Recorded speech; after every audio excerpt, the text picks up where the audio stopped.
Ever witnessed someone so fast on track you doubt you could ever be on their level? The mission of Advanced Motorsports is to demonstrate the speed is achievable for everyone. With the expertise of some of the best sim drivers in North America, we are set to release free content on social media and comprehensive guides on our website. For those seeking the ultimate experience, our Advanced Motorsport Institute and personalized coaching sessions are the way to go. No matter your level of experience, we invite you to follow us on our social media to learn to be fast.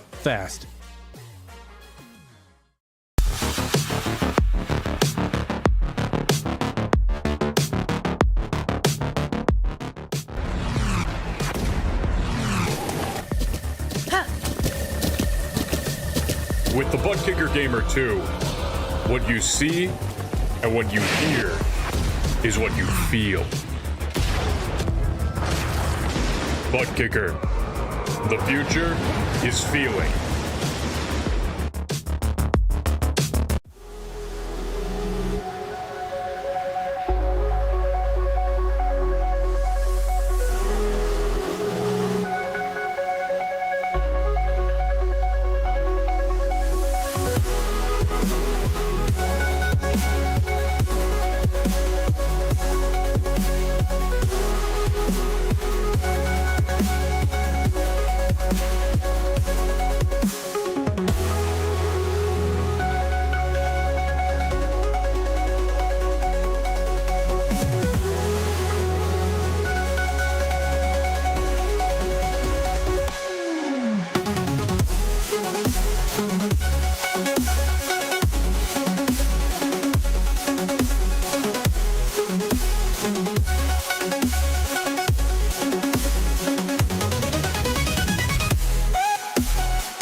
Another great race in the Precision Racing League. Green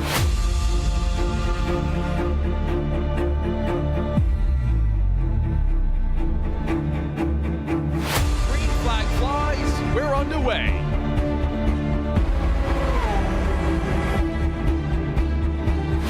Side by side, door to door contact.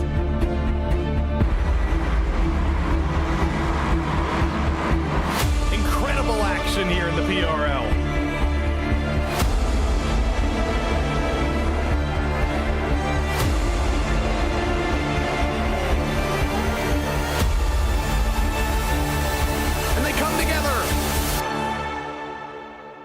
After all the fighting, it ends in tears.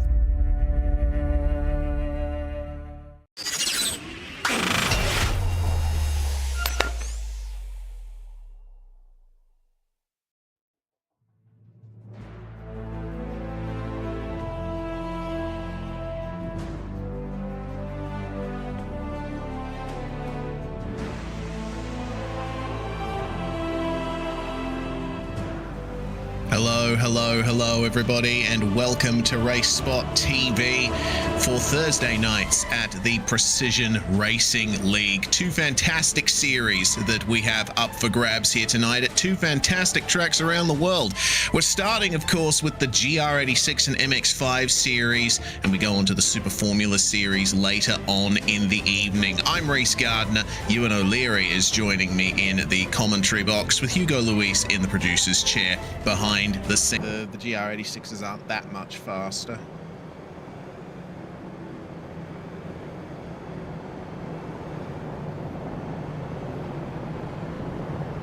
And we are live here on RaceSpotTV. We do apologize for the slight technical issue, but we are here for the GR86 and MX5 series here at Motorland Aragon.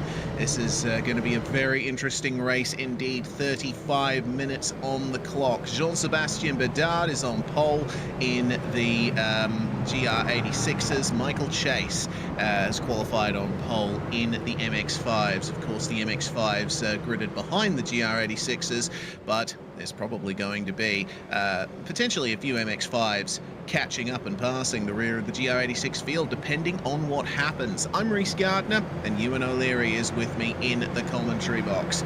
Well, Ewan, we're on the formation lap at the moment, about to come up to the back straight and the last corner here at Motorland Aragon. Running the outer layout, of course. It's going to be quite a slipstream fest, to say the least.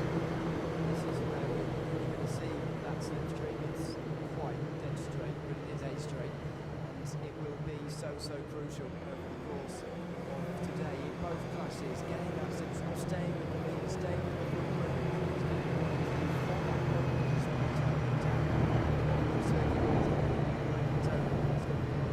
testing for whatever position it is. So excited to get this one underway.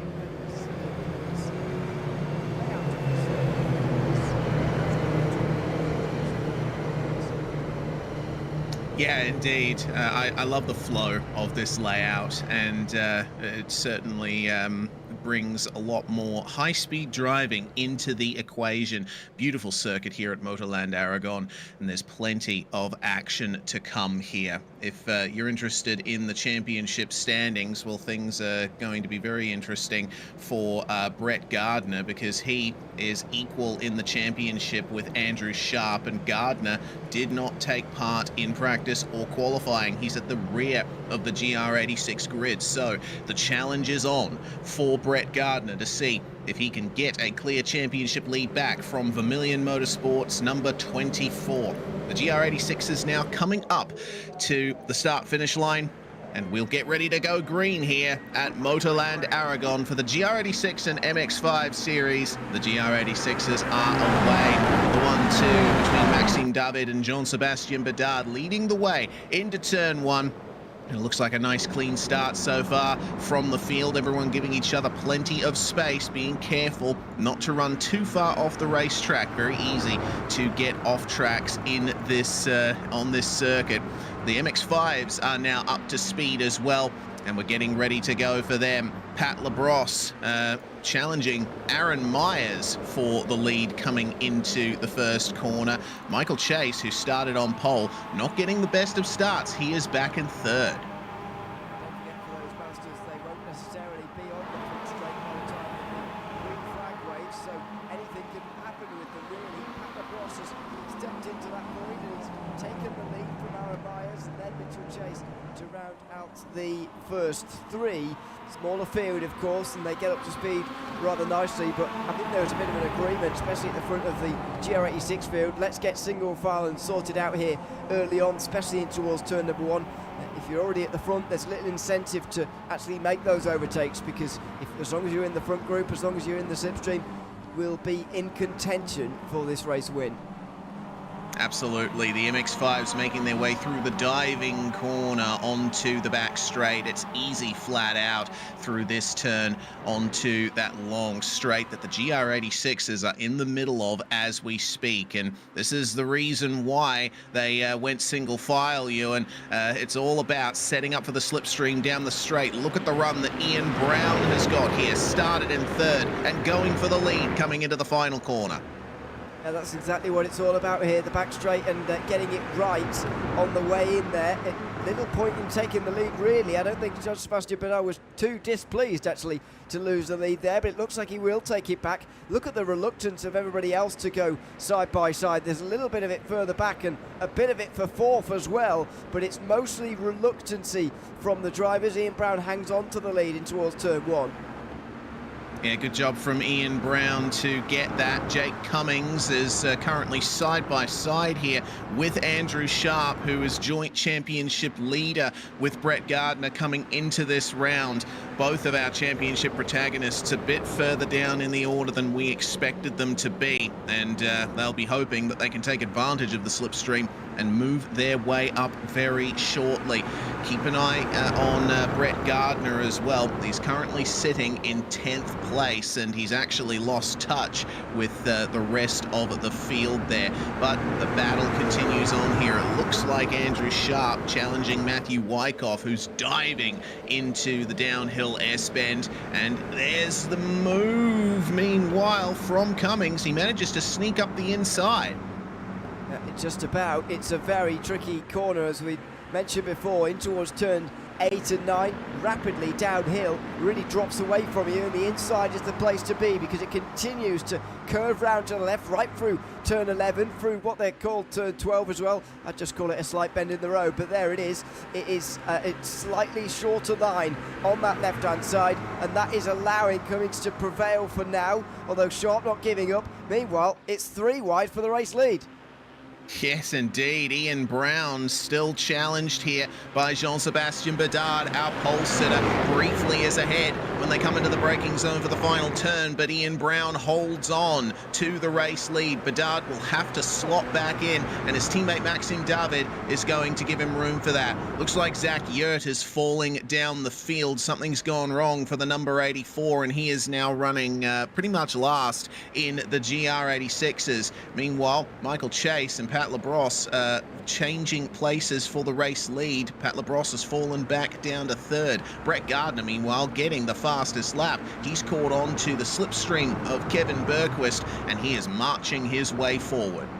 If you can get a little bit of slipstream but not held up in the corners, you'll be in a great place for the fastest lap, as we see 3 wide in towards turn 1. Dearie me. Chase down the inside, got clipped there by Labrosse, Myers, excuse me, then Labrosse on the outside very nearly felt the full impact of both of them. They'll go side by side, Chase and Labrosse, in towards turn 3, etc. The full front and the entire field, in fact, of the MX5s still absolutely together and closer than ever here, even 5 minutes in. Yeah, this is ridiculous here in the MX5s. I wasn't expecting this much action in such a small field, but the slipstream is allowing them to stay together. On board with Peter Moller, who's gotten some podiums in the MX5s in previous rounds. He's currently defending from Austin Bartlett Chase and managed to get a really good exit from the turn there. So now Moller just needs to set up and get the best exit he can through this corner that was modelled after the corkscrew at Laguna Seca, or so I've been told. And then he looks like he's just close enough to get a slipstream off the Itasca Point cars. Not done a great job of modelling it after the corkscrew, is it? If that's what they've done. But it is tricky, I'm not denying that at all. It's very steep, but very, very important. Even it's quite important normally, even more so when you remove the 4-corner chicane that normally comes halfway down this back straight. Here's the side-by-side again. Aaron Myers starts to the straight in front. I think he's going to end it 3rd as Pat Labrosse gets pushed by Michael Chase right to the lead, and he's going to help himself to 2nd as well. Maybe help himself to the lead here in towards the final corner. He has a little look, but not really definitively down the inside, so they stay as they are. Meanwhile, the leaders in GR86 are fighting again. Ian Brown still the leader, and they complete another lap. Yeah, this is a very close race indeed. This front pack for GR86s technically goes all the way down to 9th. Brett Gardner at the rear of the pack there, chasing Bergquist still. Meanwhile, Andrew Sharp there in the number 24. He's continuing to pressure Matthew Wyckoff for 4th place. Wyckoff and Sharp are the only cars in the field that still occupy the positions they started in. And now that we're into the rhythm of this race, I get the feeling this is going to turn into a bit of a waiting game, Ewan, because, you know, the slipstream is so strong. Everyone's able to stay very close together with the pack. You don't want to be making big moves too early, otherwise you stand a chance of falling back and out of range of the slipstream. Yeah, and also you don't want to be towing everybody around. If you do end up successful in your moves again and again and again, you're going to end up in the lead. You don't want to be giving the slipstream to everybody else, so you can just save that little bit of fuel, save themselves for later, because it is going to come down to later on. I'm not expecting anybody to run away in this first part of the race and gain more than a 2nd lead unless something remarkable happens in a battle for 2nd place. But it means it could get quite defensive. Thankfully, we've not seen that from the Toyota GR86s. Again, they're going side by side in the front 4 for the lead. Ian Brown has gone from 1st to 4th on that back straight, and it shows that while it's probably not the best idea, they are foregoing conventional wisdom and they're just battling for the lead anyway. Yeah, it looks like Ian Brown, he did go defensive coming down the back stretch, and he just let the now front 3 go, as now Aaron Myers back into the MX5 lead. Chase and Labrosse side by side. They need to be careful there. Itasca Point certainly shown themselves to be the form team in the MX5s. But they've got to be careful not to run into each other here. They want to get a good result for the team. They currently lead the team's championship to Itasca Point Green, and they've already caught up to Ewan Brown in the GR86 there. He lets them go, and that's a good courteous move there by Brown, letting the MX5s battle as they are. Peter Moller now considering a move into the top two here, side by side with Pat Labrosse just about on the way into the corners here. He's made his way past Michael Chase, and there's potentially more to come for him. Yeah, cars, by the way, in battles that are not involved with their class, were told at the start of the day, specifically for this race, more so than at the others, to let the other class through and get on with their battle. That's exactly what Ewan Brown's done down in 14th place in the GR86, even if it has cost him a bit of time. Yeah, good to see Peter Moller getting involved now. It's sort of going a little bit that sitting back mentality that I thought a lot of these drivers would have at the start of this race. It's very much just going through it anyway. We're seeing that here in GR86 land as well. We're starting to get a designated front group though. Front 9 are starting to get away from the rest, and for some of those at the back of the 9, they are really struggling to hang on a bit here. So it could do with a bit of catching up, and this will help. This kind of thing into the final corner. Did you see Ian Brown slide through the final corner there? That was an incredible save. Unfortunately, it's killed his momentum as Labrosse and Myers will trade places for the lead, and Myers getting pushed by Peter Moller. They now occupy the top two. This is such an interesting battle in the MX5s. Andrew Sharp goes to the fastest lap as there's contact there. Moller on the inside, and he loses it onto the grass. He will recover, but I think that's going to be the end of his campaign here to win this race. He's completely lost touch with the pack. Oh, and it's gone off in GR86 as well. Suddenly, Jean-Sebastian Bedard has gotten a massive lead. And now, Matthew Wyckoff trying to keep Ian Brown behind him. Things are starting to get spicy. They certainly are, but they've got to be careful of Bedard here because they can't afford to let him get away entirely. Otherwise he will win the race with them fighting like this for second place. They've stitched it up again, Maxime David and Andrew Sharp. They've got back at the front a little bit, but now it's up to these guys fighting for fourth to not let that front three get away. We did see a bit of a gap opening up with the front four earlier on, and it was stitched back up again into a front 9, so it can be done from that kind of margin, but got to be very careful when you're in the positions of Ian Brown and Matthew Wyckoff there, otherwise you will ruin the race for yourselves and everybody behind you. Yeah, absolutely. Oh, well, dear. oh my God, drama in the MX5s there. It looks like Liam Parks that's had a crash in the GR86, and he almost cleaned up the lead MX5 pack. And suddenly, Pat Labrosse with a massive lead. So now, everyone behind him's going to have to work together, do a bit of bump drafting, and see if they can catch back up. But you see there, Labrosse, he is all alone, punching the hole through the air. He's going to get caught up very shortly, I imagine. But look at Myers, he's stuck on the outside of the GR86, who's preventing him from getting the slipstream from Labrosse. So only now is the bump drafting starting, and Bartlett Chase has decided this is going to go a lot quicker if I'm in second, and so he does with the help of Chase. I think that is right behind him as well. Lincoln Fox has somehow got back involved. I thought Lincoln Fox was completely finished here and was out the back of the group and gone for good, but that's clearly not true. We're back to 5 in the Mazdas, and we have brought Labrosse back again. So the runaway lead hasn't happened in either class. In fact, the leads are as small as they've ever been. Yeah, and the lead's actually changed in GR86. Andrew Sharp now in front, and considering he's joint championship leader with Brett Gardner, who's worked his way up from 15th to 7th, by the way, I think it's going to be a very intense fight in GR86 to come, but we'll keep our eyes on the MX5 fight here, seeing that Aaron Myers in one of his first races in this league. We haven't usually seen him this season. He's really staking his claim for pace as they make their way through the first corner. Now side by side with Aaron, with Michael Chase, and getting the move done. into the corner here. That's interesting to see, a little lock-up or a slide maybe from Austin Bartlett Chase. Something that I wasn't quite aware that the MX5 could do. These cars do have anti-lock brakes. That looked very weird. It very much looked like the unloaded inside tyre locking up, as you would see on a Formula car. That was very, very odd indeed, but slightly more concerning for them is the 1.3 second gap. They've got to push now.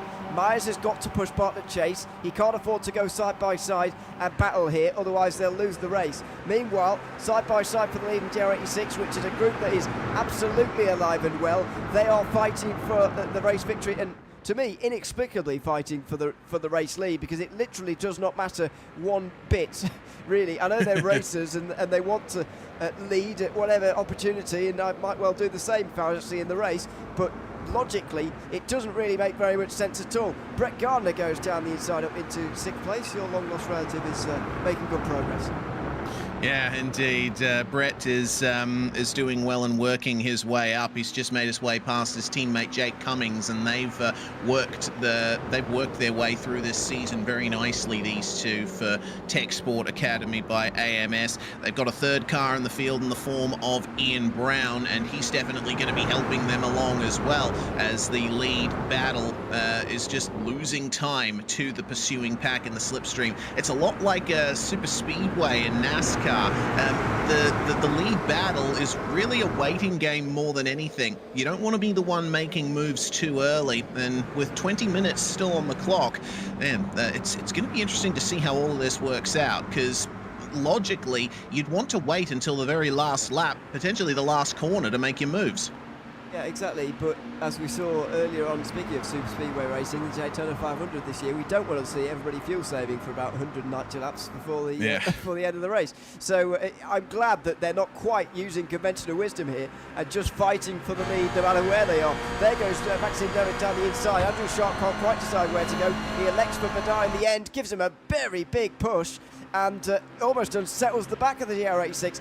The 28 is now unhelped. Wyckoff will change that. He'll get there too late, and so Jean-Sébastien Badar gets back to the lead again.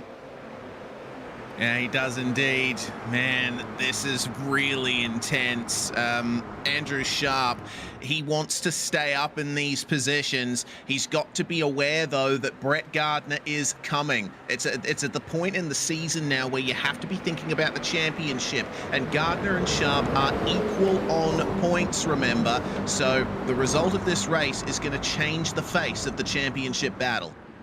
Yeah, don't forget as well, after this round, drop weeks will be applied. So normally that's the part of the season where we start to realise, right, who's in contention here, who's close.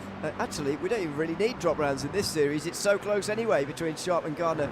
It's not going to make very much difference. If you take their lowest score away, the both of them, they'd still be on exactly the same amount of points. That's how close it is. That's what's up for grabs here. But the difference between you finishing first and ninth here is very minimal.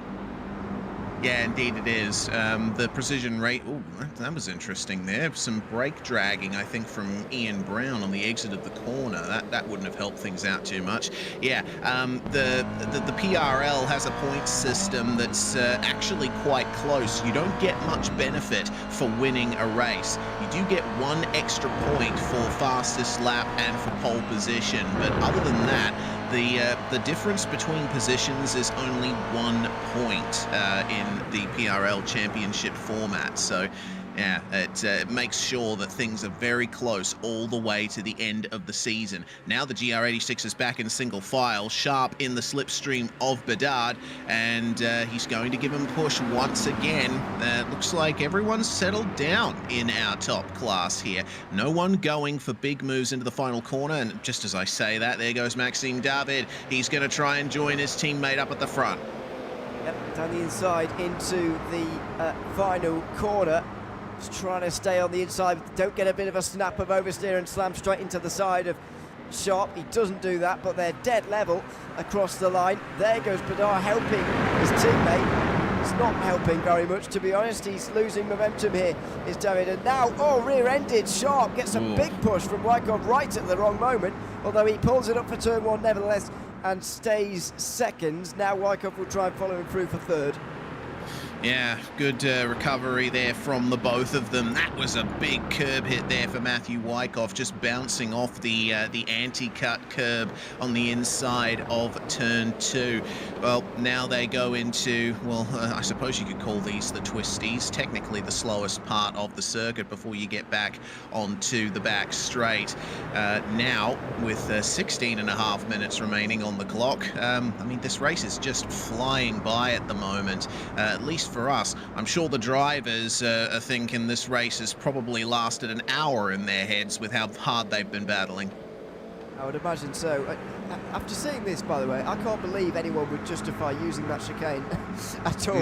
This is just so much better. It's absolutely fantastic, and maybe it's something to do with these cars. We know the GR86 and the MX5s are very slipstream heavy, and so if you do put them on a long straight like this anywhere in the world, they are going to race very closely, I suppose. But even so, any car could benefit from a straight of this length. So I don't even know why you'd want to include that chicane. Anyway, down they go into the final corner again. The front four noticeably closer to one another to the back five, led by Ian Brown. There's Maxime David though looking up ahead. Every now and again you just get the sense that maybe they'll take single file, and right at the last second someone decides, no, I want to take the lead. That's Matthew Wyckoff this time who does that. Yeah, and Jean-Sébastien Bedard goes wide there as his teammate, that's a bit of a tongue twister, say that 10 times fast, Maxime David will slot back in and try and help Bedard to get back up the front in due course. Bedard having a look up the inside of Andrew Sharp, but not going to make the move, and David has to go wide and nearly lose the position to Jake Cummings. Brett Gardner, it seems, has lost another position in the interim as the MX5s continue to fight here. Aaron Myers and Pat Labrosse in control of the race at the moment. Got the GR86 of Zachary Yurt for company. Yurt was right. No! Whoa! That came out of nowhere. Aaron Myers and Pat Labrosse crash at turn 1. What on earth went on there? Well, from the first viewing, it looked like Myers slowed a little more than usual to cater for the GR86 right ahead of them, and right behind, Labrosse couldn't react to that, slammed straight into the back of him, but because he was trying to avoid, he didn't hit him square on at all. He hit him completely side on, and that sent them both off to the right and into the wall. So we're down to 3 at the front. You could make the case the GR86 should be getting out of the way as another class car getting caught legitimately by the MX5s. Is it really their fault though? Not entirely sure. Yeah, from the replay there, it looks like Labrosse just missed his braking point. You see the amount that he closes in there right at the last second? I genuinely think that he missed his braking point for turn 1. Might be right. I'm giving him the benefit of the doubt of the checkup in front of him causing that, but you might be right. It is distracting when there's 2 cars right in front of you like that. Oh dear, no! Spinning around in front of the field there, and very narrowly, nearly avoided, but not quite. That was Maxime David, who's been a real feature of this race, going for a big spin, and he might well come in the pit lane now after that. Oh no, it has all gone off here past the halfway point of this race in both classes. Oh, that is such a shame for Pat Labrosse and for Maxime David, who has managed to continue on here. He just lost it in the middle of the final corner there. Very lucky not to get cleaned up by most of the field, but just coming through there was, I believe that was Kevin Bergquist, who clipped his rear there. Yep, I think so, and it really was just a clip, but he's perfectly sliced off the rear bumper like a pizza cutter through the pizza. It's absolutely cut off perfectly, and that will be really harmful, I would say, to both of them. Even if it might not look visual for Bergquist, he will have that little bit of damage to the front end, maybe, that will certainly not benefit him down the back straight especially. But that has reduced our front group to 3.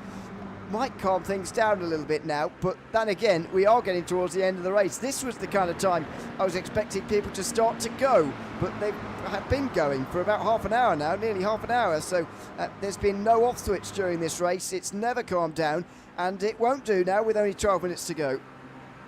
Yeah, certainly. My goodness, this has absolutely gone off in the last few moments, in the last lap even. Matthew Wyckoff versus Andrew Sharp now for the lead of the race. Jean-Sébastien Bedard in the slipstream. The Tech Sport Academy cars running 4th, 5th and 6th. They don't seem to have much of an answer for these three at the moment. Maybe they're just hanging back and waiting for something to happen so they can catch back up. Jake Cummings all on his own in 4th, Brett Gardner and Ian Brown trying to help each other forward. They have to be playing the team game here. They want to get the result. Andrew Sharp, crucially, still in 2nd spot, and if the race ended right now, he would take the clear championship lead over Brett Gardner. It's up to Gardner to see if he can negate that any.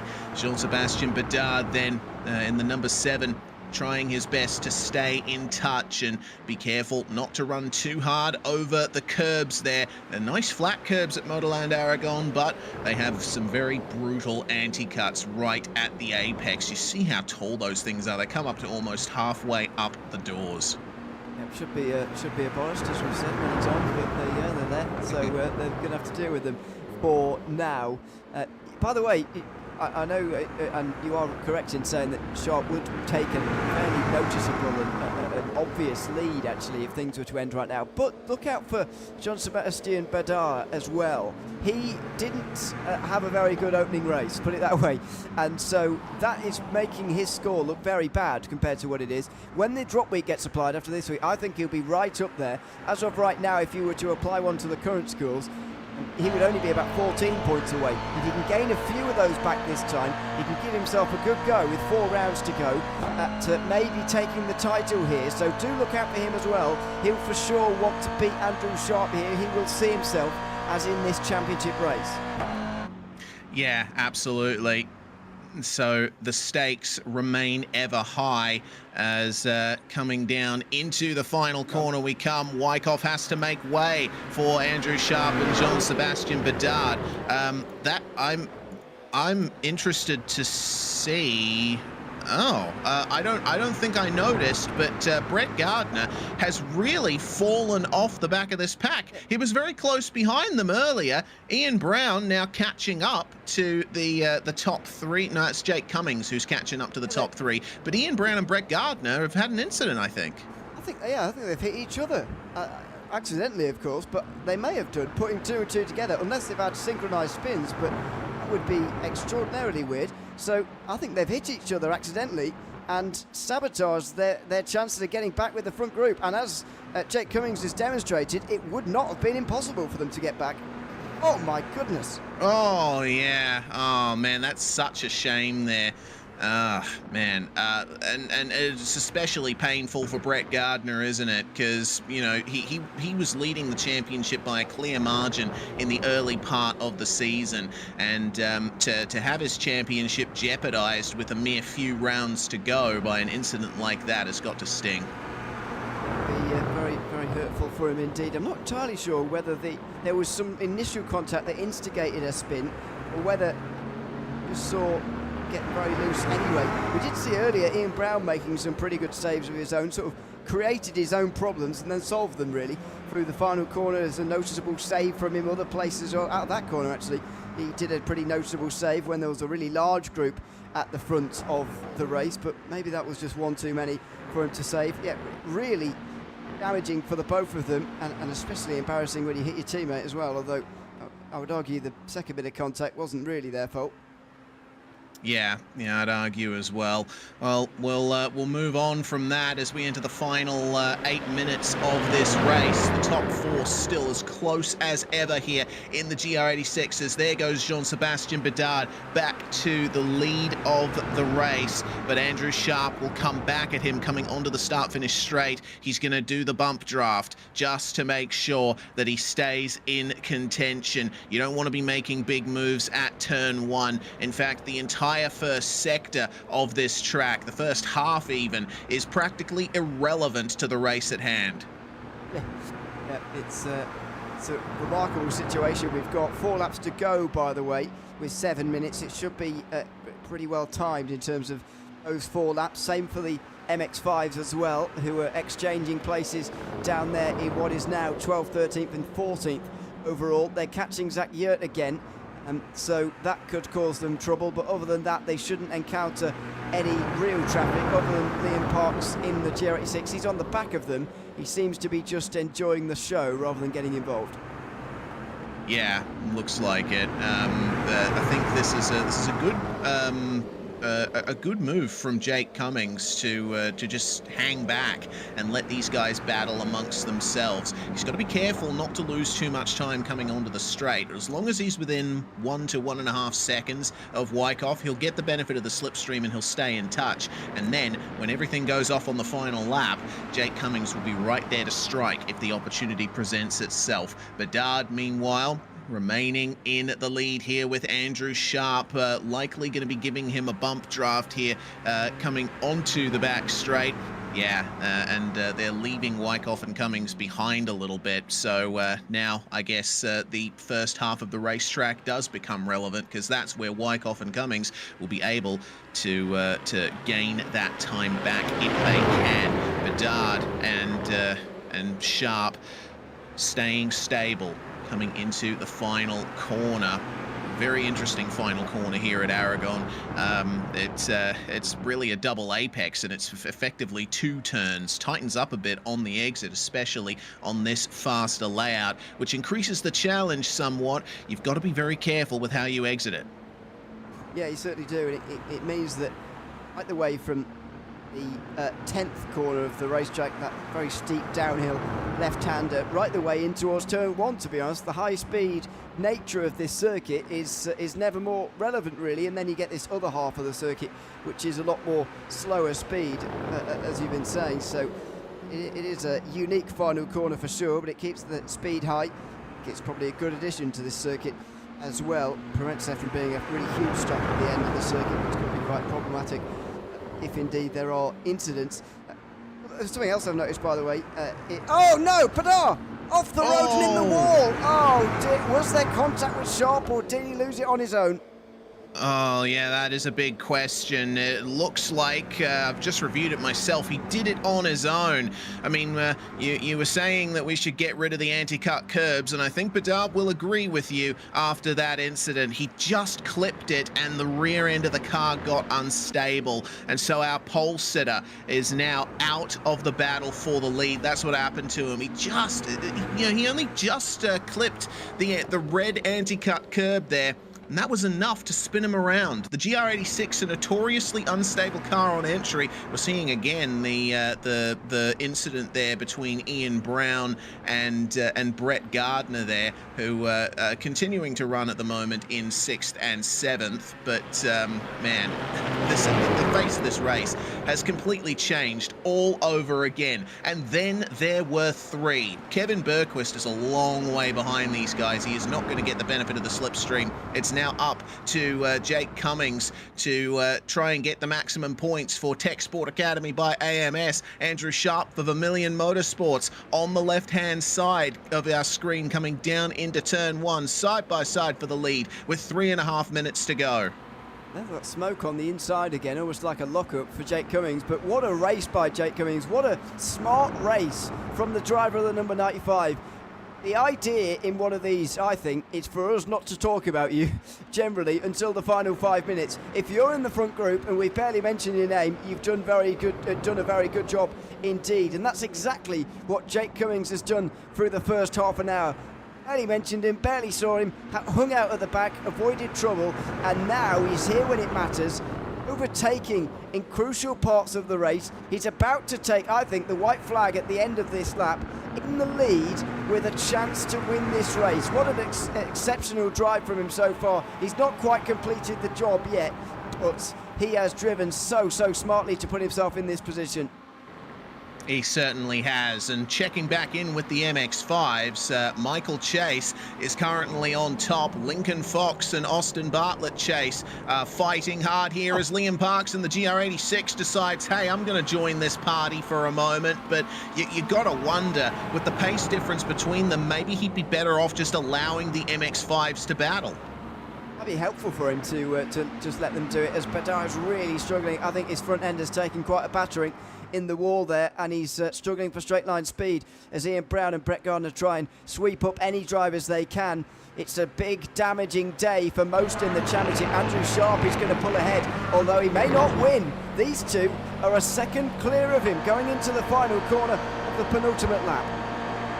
Indeed they are. Look at the exit from Wyckoff there. Beautiful stuff. He manages to just touch the rear bumper of Jake Cummings as the white flag flies here at Motorland Aragon. The GR86-MX5 series has been an absolute barnstormer here in Spain. Oh man, this has been fantastic. And now it all comes down to the final couple of corners. Meanwhile, Maxime David looks like is trying to defend here from Brett Gardner, who's trying to look at a top 5 now, has completely lost touch with the front pack. Andrew Sharp, if he holds on to this, will certainly get the advantage in the championship over Brett Gardner. But through the first sector, our top 3 GR86s go, and Wyckoff is just going to wait. And if you're Jake Cummings, then you know that you're in trouble the moment you exit that tight left-hander. Exactly, Wyckoff could have gone through once or twice on the front straight that last time round, but decided not to because he knows the race is going to come down to this. Oh, Sharp got very close there in towards turn 10. If he got into the back properly in the 44, then Cummings would have won, no question. But now he's under real pressure. How on earth do you defend from this? The gap is less than 3 tenths going onto the back straight, and there's only one more corner of the race to go. Yes, through the sweeping left they come, and then it's straight all the way to the final corner. Jake Cummings is going to stick to driver's left here, as look at how strong the slipstream is for Matthew Wyckoff.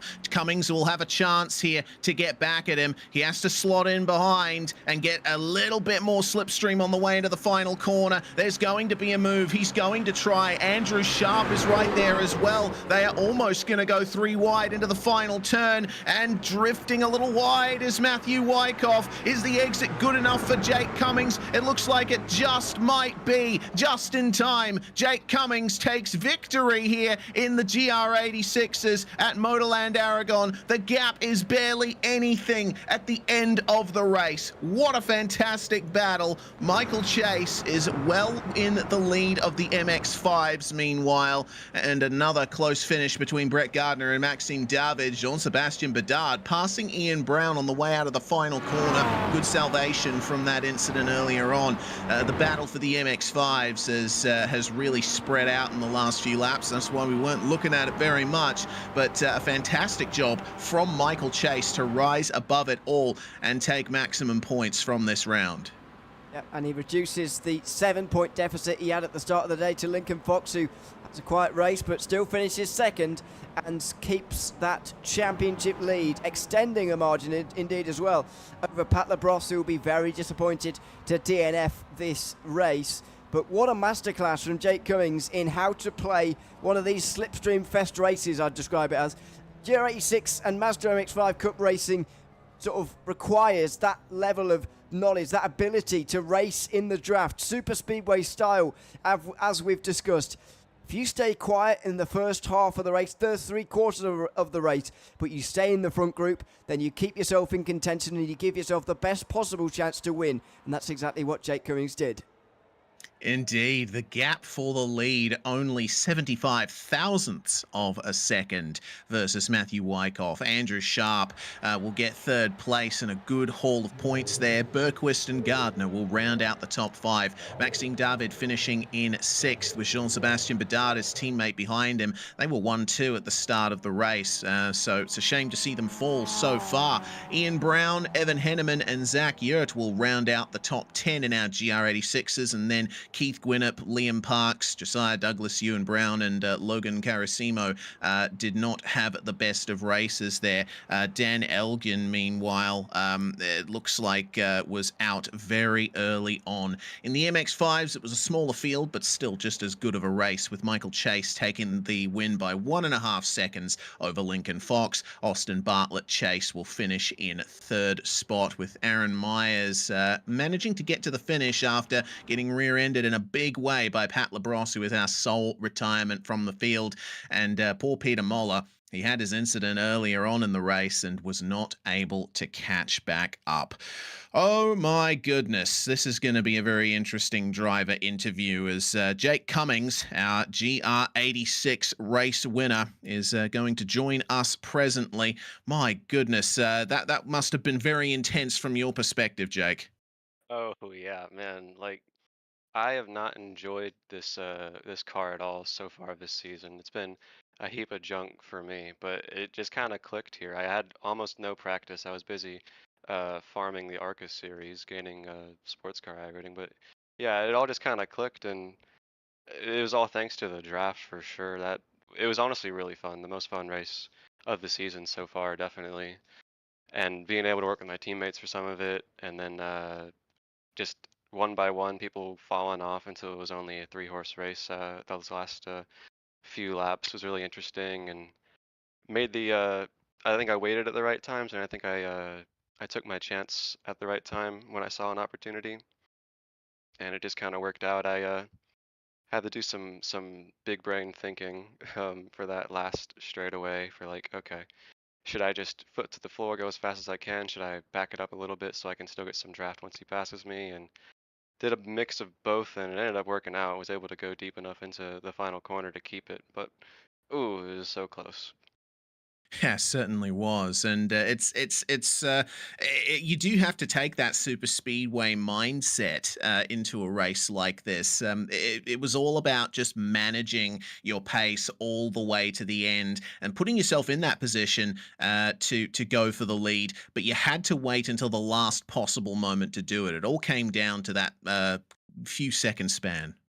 Yeah, yeah. I don't know. I mean, I hadn't really had the opportunity to really think about how it was going to go. I knew the draft was going to be really important, and sticking with the draft would be the biggest thing. But I mean, usually at other tracks, I don't have the pace in the corners to keep up to even be there. So I wasn't sure how it was going to go, and I'm really glad and honestly a little lucky that I was able to stick with everyone as people fell off. Right place, right time. Probably was just meant to be in the end. Well, meant to be it was, and you get maximum points from this round. Well, congratulations on your victory, Jake, and hopefully we get a chance to chat to you next week. Oh man, I hope so. You guys have a good night. Have a good one, Jake. Jake Cummings there, the winner of the GR86s. In third place, meanwhile, it was Andrew Sharp and the Vermilion number 24. Ewan's got him for a chat. Andrew, welcome to the booth. It's good to have you with us. I mean, crazy race, really. You were involved in a lot of it. What was your strategy going into this in terms of battling with others? Were you one of those who were saying at the start, I want to hold back and save it for the end? Were you one of those who said, you know, it's going to be all out fighting. I need to be up there fighting for the whole race? Both. I tried to time it well. I think I severely underfueled the car, so I was getting nervous there towards the end. I had very little left, but I think that was trying to play a part of it. At the start, just wanted to be in the mix, make sure there was no breakaway in the front pack, and then just kind of timed it well, and we had a nice little battle there towards the end. So I think it ultimately kind of worked out to just kind of play it by ear. We've got a couple or 4 more rounds indeed to go now. I might have lost them. Yeah, we see. Oh, sorry. I cut out there, didn't I? I apologise. What is the plan for the rest of the season for you? Because, I mean, a couple of your championship rivals, Gardner and Badal, to give you a couple, really fell by the wayside a little bit today and dropped a few points. What's the plan for the rest of the season? Yeah, so for the next 2 weeks, I'm on travel, so I'm trying to find a rig in San Francisco. I'm going to hopefully find a place to race, but other than that, as long as I'm able to show up, I think I've got the pace. I just got to make sure I have a sim wherever I am. But I think the next couple tracks, especially ending on VIR, is going to be a ton of fun. I think it should be a close championship, especially towards the end. I'm looking forward to VAR actually as well after this circuit. The long circuits with big straights should be good. Andrew, thanks very much for coming to chat to us. Congratulations on the result tonight, and look forward to seeing you again in the next round, hopefully. Sounds good. Thank you. Thanks very much. Andrew Sharp on the podium tonight in GR86. Indeed, and winning the MX5 battle in the end was Michael Chase. Well, it was a small field of MX5s, Michael, but that didn't mean one iota here at Aragon. Yeah, we decided, yeah, we're just going to race each other. So that's what we did. And of course, the track's got plenty of room for that. So it was fun. Yeah, nice wide circuit here at Aragon. Obviously, there were a couple of slower running GR86s caught up in the midst of you guys, and it's not often that we see, the pace difference between the cars in action here. So, did you find it a bit frustrating at all trying to work your way around them? No, not really. I think, actually, I think it went okay, other than maybe we had an incident that collected both Pat and Aaron, and I'm not sure which GR it was. But so that was unfortunate, but no, I don't think it was a problem. In fact, Okay. yeah, it went well. Fair enough. Fair enough. Well, with Labrosse unfortunately retiring from this race, he'll use that as one of his drop rounds. But you're only 7 points behind Lincoln Fox in the championship coming into this round. With this points haul, maybe potentially you've got a chance at a championship run in the last couple of rounds. What do you think? Well, that'd be great. Lincoln's a tough competitor, so not going to hold my breath on that one. But we'll do what we can. Of course, and Itasca Point Blue getting some big points from this one as well. Congratulations, Michael, and hopefully see you again next week. Yeah, thanks. Just a quick shout out to Itasca Point for keeping us going here. So appreciate the sponsorship, and our families watching. So thanks for the broadcast, guys. And thank you for joining us, Michael Chase, the winner of the MX5 category. Of course, if you're interested in seeing the next round, we are going to WeatherTech Raceway Laguna Seca for round 6. That's going to be a fun time indeed, and we round out the championship with visits to Long Beach, Willow Springs, and VIR. Fantastic schedule here in the production car series. So really looking forward to seeing how the racing goes in the last few rounds of the GR86 and MX5 series. Of course, it's not the only category that we are broadcasting here tonight on RaceSpotTV. We do have the Super Formula series still to come, and what a fantastic sequence it's going to be tonight, with them visiting Sebring for their 5th round of the season. Really looking forward to seeing how the cars tackle the bumps here, Ewan. Yeah, it's going to be all about the bumps, isn't it, really, around here? I think one of the key things that drivers and the advice they were getting at the start of the day was cold tyres, actually, in this series. Difficult to warm up the tyres at Sebring, to be honest. You'll get a lot of understeer, a lot of wheel spin as well, and so you need to be very, very careful on the on those cold tyres and making sure they get up to temperature. So we have a look at the schedule here. What a great schedule it is. Great Grand Prix circuits all across the world being utilised. This is the final time we'll be racing in America, and indeed the first time we're racing in the USA in this series. But what a schedule it is, and plenty more tracks to look forward to even after tonight. Yeah, indeed. Mugello, Motegi, and Zandvoort to round out the season after next round at the Hungaro Ring. Really looking forward to August. It's a massive month if you're a Super Formula fan. In the pro standings, it's J.R. Williams who currently leads the way. Pablo Valenzuela Uribe has been fast, but has missed out on some big points opportunities throughout the season so far. Manuel Vargas is closing in on him, with Carson Keane in 4th place. Aside from that, Boris Ovando still has yet to make a return to the series after his unfortunate non-points finish in round 1 at the Red Bull Ring. But Rodrigo Munoz and Alexander Rivera could certainly have something to talk about, with only a 3-point gap between them.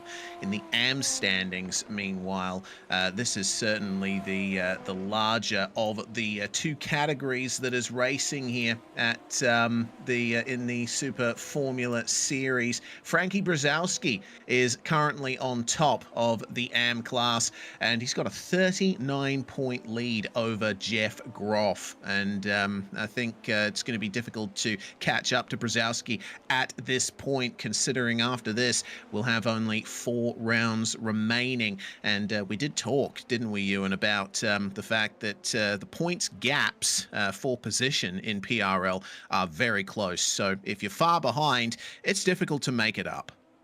It is, however, I'll pose you this as well, though. At the end of this round, again, as I mentioned many times, the drop weeks will be applied. Now, the rest of the top 12, other than Frankie Brzezowski, have all either DNF'd or DNS'd one of the races so far. So when you actually take one of those away for all of those drivers, actually what you get is a much closer picture. And if you were to apply the drop week now, Jeff Groff would actually be leading the title fight, not trailing it by 39 points.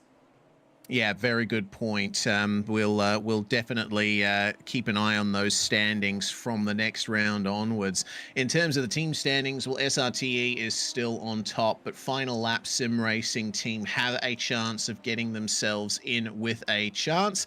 Go Squadra and Rust Racing only separated by 3 points. Other than that, we have some very big gaps between the likes of Backfire, Parabola, True North, and Rookie Esports and Illicit Vices, all the way down in 8th and 9th.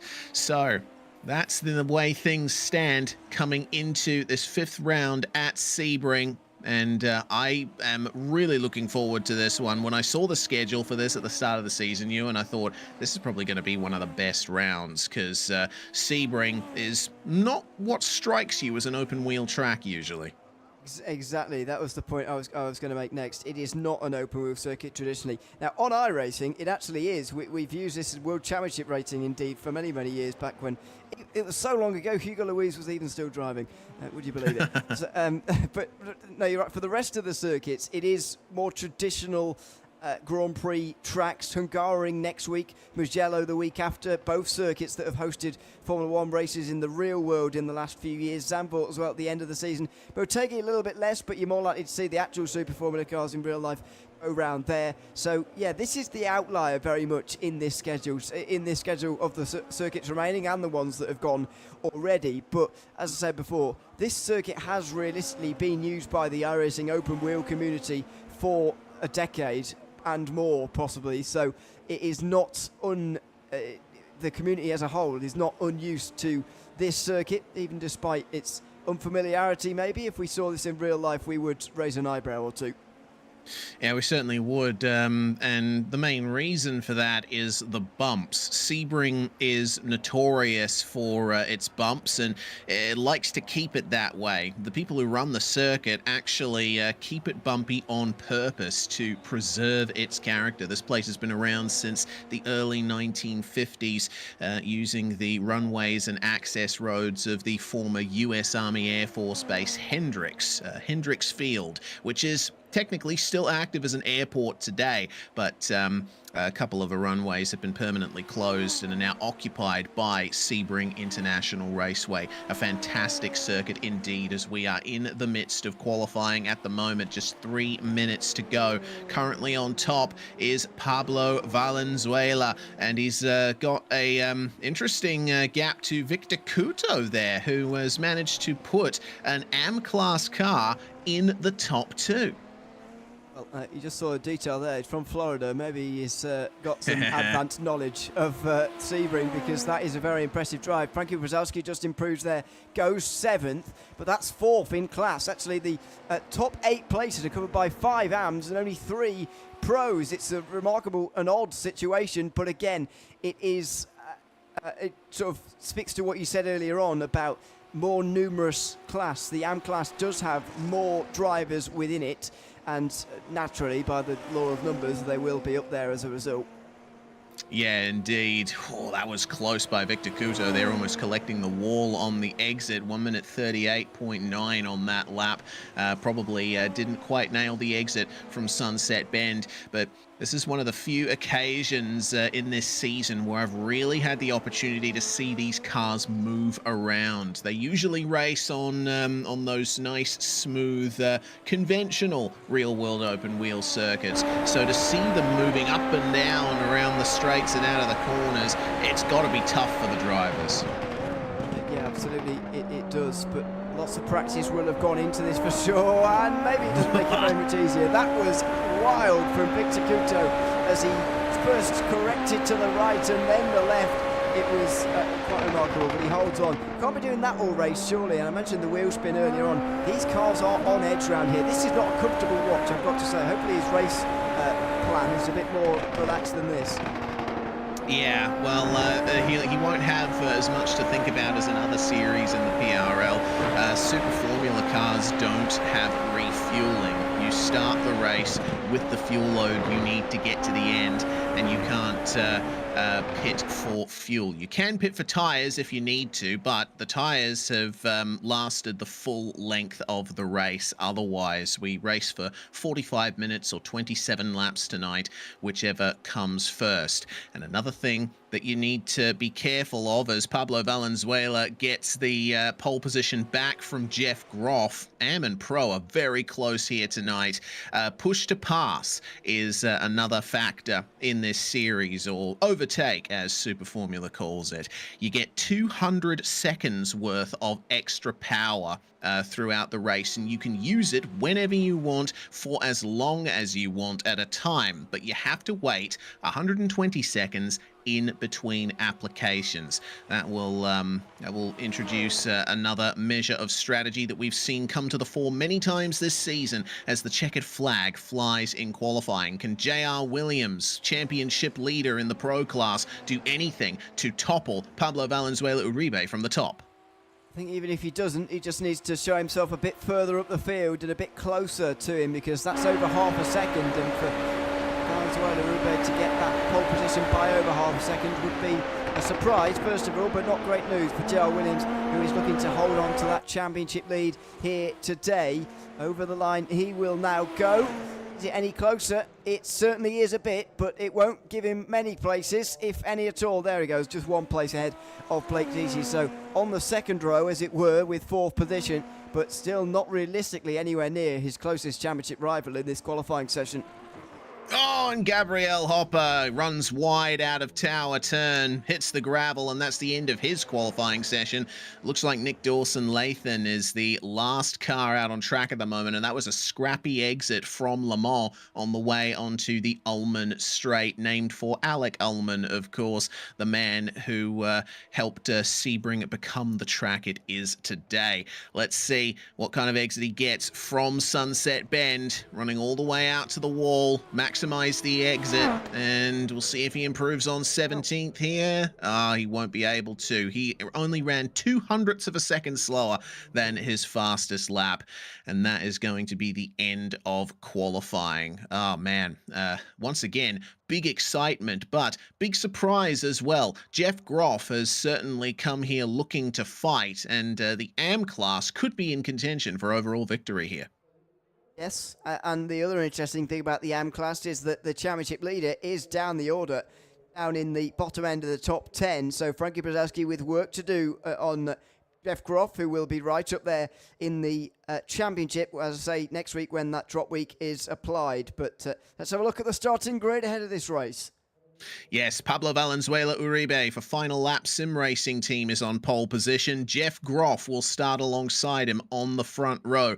Victor Couto, the Florida native, at his home track starts third alongside JR Williams, who leads the pro standings. Blake Ziti and Manuel Vargas will round out the top 6. Gabriel Hopper with Alexander Rivera on row 4. The top 10 rounded out by Frankie Brzezowski, our AM class championship leader, and Christian Jasper in the Go Squadra triple four. Rodrigo Munoz and Cristobal Valenzuela will round out our top 12. Nicholas Colander is going to start in lucky 13th alongside Andrew Ellis, with Neil Alexander and John Krauser 15th and 16th. The 9th row of the grid, Nick Dawson-Lathan and Marco Janssen joining his teammate Krauser there in the bottom end of the field. And finally, we have Hugo Galaz and Barry Cochran, the last drivers to set times in qualifying. Brett Pancari and Ty Dunnett were present in the server but did not take part in qualifying.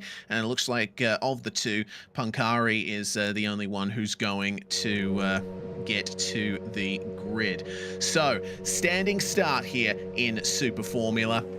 And we've seen plenty of times that there are a few drivers who haven't quite worked out how to launch these cars yet, and it's going to be even more complicated on the slippery concrete surface of Sebring. Every single first lap in this series so far this season has had some kind of incident on the first lap, and with a bigger field than we've seen in previous rounds, 21 cars taking to the start, really looking forward to seeing how things span out from here. I love PRL Super Formula, and I hope that the rest of the championship is just as scintillating as this one, as we have a mere 10 seconds remaining on the grid timer. It's a long run into turn one, but a very fast turn one as well. It narrows massively on the exit. I think we're going to be seeing more than a few wheels being put into the gravel and maybe a couple of spins. Hopefully the drivers will be able to avoid that as the revs rise and we get ready for PRL Super Formula Round 5 at Sebring. We are away, and the start has been nailed by JR Williams immediately up into second.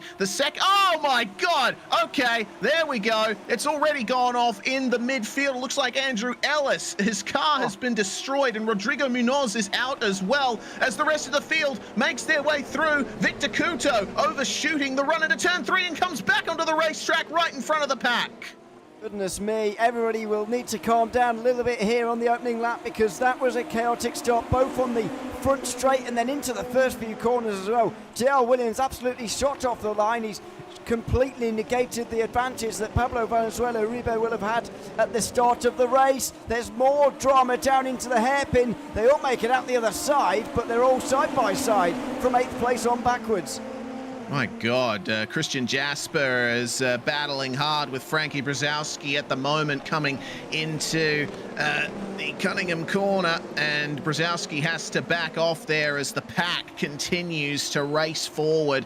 This is a very intense sequence of corners here. So many bumps. You've got to be careful to nail it on cold tyres here, and it looks like the majority of the field have gotten that done. Geez, that start was massive, and it looks like one of the cars that's taken some damage is Nick Dawson-Lathan. His right rear is looking pretty substandard at the moment, but we have lost Rodrigo Munoz and Andrew Ellis, as Hugo Galaz and Nicholas Colander are trading places down the Ullman Straight. Got to be careful to see if anyone's using push to pass early, but looks like they're all just trying to sort themselves out on the first lap before they get it done.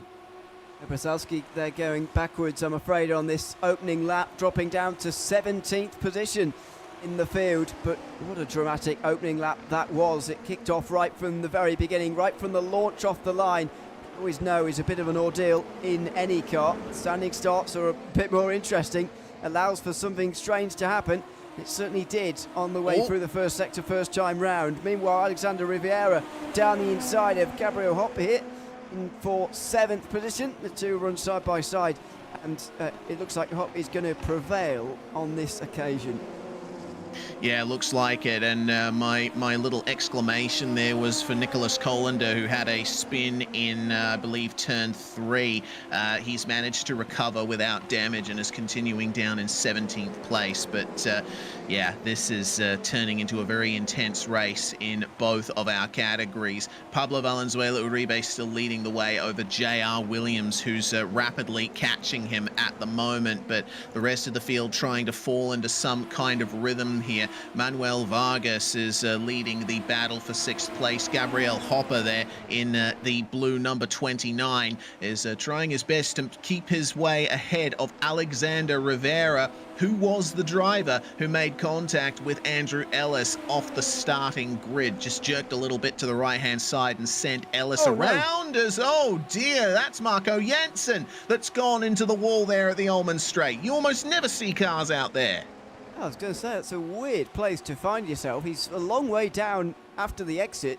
He's got no front wing, and I maybe doubt that all his suspension parts are actually still on the front of that car at the moment, as Rivera gets dragged down the inside and back into 7th again, ahead of Gabriel Hop. So it's a repass there, but these cars are proving to be very, very tricky. They just look so on edge. They never look particularly comfortable.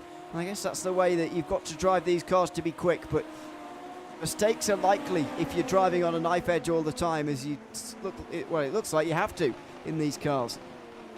Yeah, it's always very hard on the edge action in PRL Super Formula, and Gabriel now will have to try and recover some pace because Rivera is looking mighty quick and catching up to Manuel Vargas there in the number 52, teammate to Pablo Valenzuela Uribe. Ahead of them, Blake Ziti is looking pretty stable as he tries to chase down Victor Couto. Ziti, of course, finished 2nd in the AM class at the previous the round before the last round, I believe, at Fuji International Speedway, and he's looking for some better results further on in the season. These are some of the closest battles that we've got at the moment. We're still waiting to see, as there we go, see the green flashing lights? That's the signal that drivers are using the overtake button. We are now in the rhythm of this race, and drivers are trying to use that extra power where they can. Very helpful, and the fact that you mentioned the amount of seconds they have as well, it's quite a big percentage of the race when you think about it, especially when you compare it to something like IndyCar in the real world, where maybe you get 100 seconds for a 2-hour race, let's say. That's less than 2 minutes of 2 hours. That's a very small percentage of the race. We're giving them 200 seconds for what realistically is going to be somewhere between 40 and 45 minutes. That's a big percentage at just over 3 minutes on the button. And with the waiting in between, it's going to be a bit of a task for some of them to actually get through those 200 seconds in the race.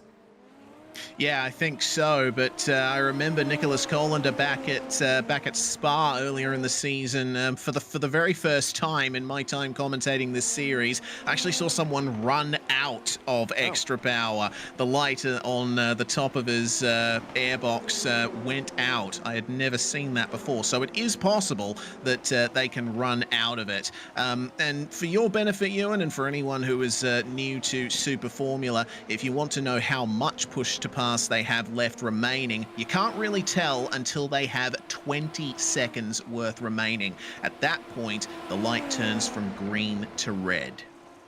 Okay, I'll make a mental note of that.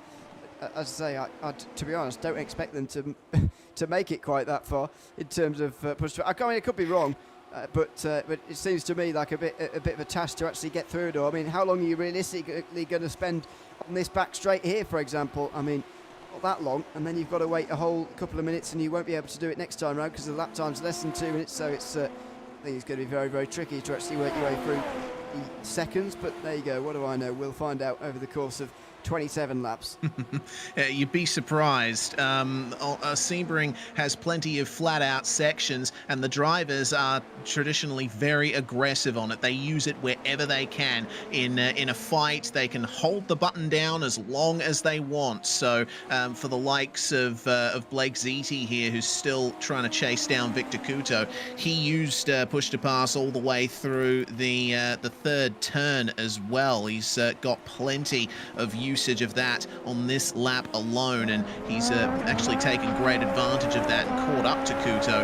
Unfortunately, dipping a wheel into the gravel through the little S-bend out of the hairpin has ruined that run ever so slightly, but we still have plenty of the race to go, plenty of time for Ziti to make his moves. He does, and he needs to get a bit closer than this if he wants to make those moves, but he's certainly in the right area at the moment. On the podium places, as well. Jeff Groff is making a really good impression on this race as well. He's top 3 overall right now, currently 3rd in the overall. That batters, of course, for points. The amount that he'll be gaining on Franski Brzezowski at the moment is quite extraordinary, and at the moment he would take this as his drop round, Brzezowski, so maybe that will numb the pain a little bit, but nevertheless it's going to be a big drop in points and a surprisingly close championship by the time we look at the standings before the next round, because let's say that drop week will negate Groff's DNF in round 1.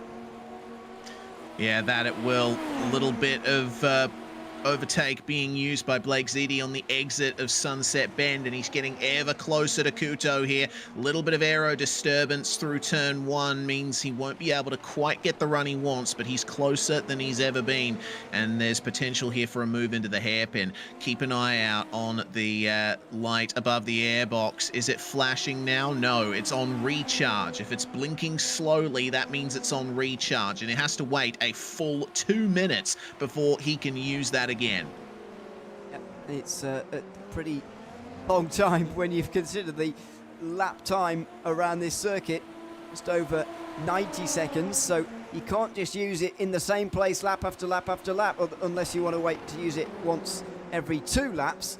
Got to figure out somewhere else. As you say, there are lots of flat out sections around Sebring, and that will help, but it doesn't mean you can use it all the time. Out through Tower Corner they go now. Tricky on the exit there. If you go too wide, you'll find yourself straight in the grass and straight in the wall, as Gabriel Hopp did in qualifying. Luckily, his time was still pretty good, and he's still running in 8th place.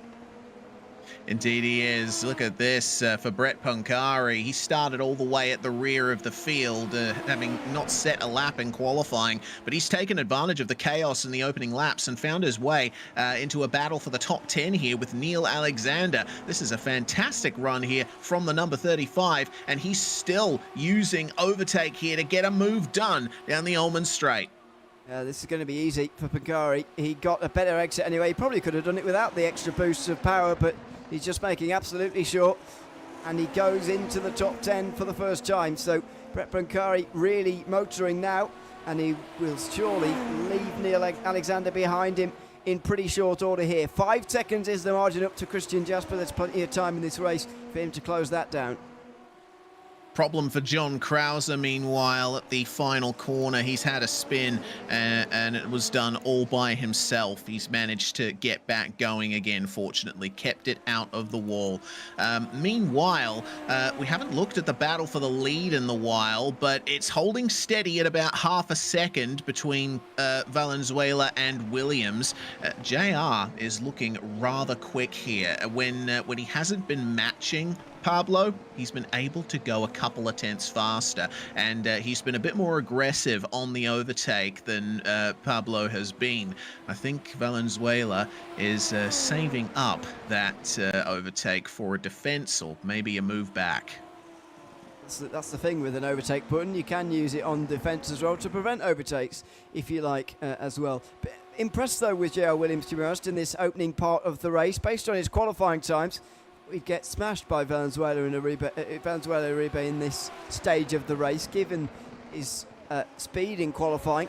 I don't know whether he's just holding himself back here, Uribe, or whether he's actually pushing and actually can't get rid of JR Williams. I'm not entirely sure, but two of them are still noticeably close together, noticeably faster than the rest of the field. I mean, a couple of seconds over Jeff Groff, for example, but it's not a big gap between this front two, and when you consider it was nearly half a second over 1 lap in qualifying, it's less than half a second now in the race after 7 laps. So interesting that JR Williams has either picked up his pace or Valenzuela Uribe has lost some of his. Yeah, you never know. It's an open setup series, so maybe JR is focusing a bit more on his race setup than his qualifying setup, and hopefully taking advantage of action further back. Meanwhile, this battle between I'm looking at the wrong spot on the circuit there. This battle for the lead. I got to keep an eye out for Jeff Groff. I think that's the point I was going to make, because J.R. Williams set the fastest lap so far on the last lap, a 38.9. Well, Jeff Groff was able to match that, only a couple of hundredths of a second slower. So Groff still has some massive pace here. And if Uribe and Williams start to battle and cost each other time, Groff will be in contention for victory. Yeah, this is true, but then again, he has lost 3 seconds in the 8 laps so far, and if he can lose those 3 seconds in that short order, I think it's going to be difficult to suggest he can win those back again as they complete another lap. Yeah, I don't know. He's certainly lurking, and if there's a fight up ahead, then certainly he will get involved, but the way things are right now, with the leading two in single file, not really fighting each other, Jeff Groff has got no way to the front of the race, I don't think, really, because of his speed. It may be slightly quicker than Williams on any given lap, but is it sustained enough? I'm not entirely sure to bring that 3 seconds back again. Yeah, it's going to be a difficult run for Jeff Groff, but if he keeps it smooth, looks after the car, then he'll certainly be in contention. And looking after the car is it's always important, but I think it's more important at Sebring than it is at any other circuit we visit this season. It's such a tough circuit on the suspension, and there's so many places that you can make a mistake. Yeah, very tough circuit on the shoulders of the drivers as well. Can't forget about the drivers themselves and what they'll be feeling today. Fewer drivers may just have turned their force feedback down a little bit, maybe by 10% or so, just for the bumps that they have to contend with, especially if you've got a particularly forceful wheel anyway, and don't want it to rip itself out of your hands, for example. So a few adjustments may have to be made for this totally unique circuit, and a unique challenge as well for open wheel cars to be going around here, as they so seldom do. It's an interesting challenge, and one that we're not going to see again this season, but for now Manuel Uribe is conquering it in the lead, and it's become pretty tricky to make any form of overtake. Yeah, Uribe was able to respond to Williams on the last lap, and looks like he's able to respond on this lap as well, running 0.5 of a second faster, as Couto has had a massive crash. Oh no, Victor Couto, he was holding on to fourth place overall over Blake Zizi, and it looks like he might have spun it out of Sunset Bend. And he certainly has. Actually ended up spinning backwards into pit lane. You do not see that very often, but Couto, I'm afraid, has indeed spun straight back into pit lane, and that'll be the end of his day. This is what happened off the start, by the way. Interested to see this, but here we go now. Very slow start from John Krause, who got to the back and then watched it all unfold in front of him. Got to admire, by the way, just after this incident, you might see it just in the background here. I can't tell you who it was. Maybe it might have been Andrew Ellis, actually. Someone had one rear wheel and tried to accelerate away from the accident. Find it absolutely hilarious, but I'm afraid it's the end of their day. And Ellis is indeed the first retirement of the race. Yeah, indeed, and yeah, there we go. It was remember, it was the 222 of Alexander Rivera that started all of that. Ellis got a very good start and was trying to overtake him, running past the pit wall, but then Rivera jerked to the right a little bit and spun Ellis around, and that's the chaos that resulted from there. Well, things are starting to heat up a little bit more in these battles in the midfield, and Gabriel Hopper is still holding on to 7th place, but Christian Jasper rapidly chasing him a little deep in Sunset Bend and actually sliding on the exit too. So forget I said anything. That battle is not going anywhere anytime soon. Interesting to see that Hopper was the fastest car on track that time around, and he was only 1,000th of a second slower than J.R. Williams' fastest lap. Very impressive indeed for someone buried in the midfield, well, maybe the upper part of the midfield, but certainly not at the very front of this race. That is a good job from him, but his next nearest rival in the AM class is 6 seconds up the road. That could be quite difficult to contend with. He is at least on the podium, and he may need a few more of those laps to hold off Christian Jasper, who clearly was on a good lap himself, because he was getting pretty close actually, and then had that incident through the final corner, as you said. So he must have been on a decent lap before that final corner as well. Yeah, he must have. The gap has stayed very stable indeed. So keep an eye on the battle for 7th and 8th overall, and the battle for 3rd place in AM. The AM class has definitely been the more well-populated of the two this season. So no matter where you look in that class, there is a battle to be had.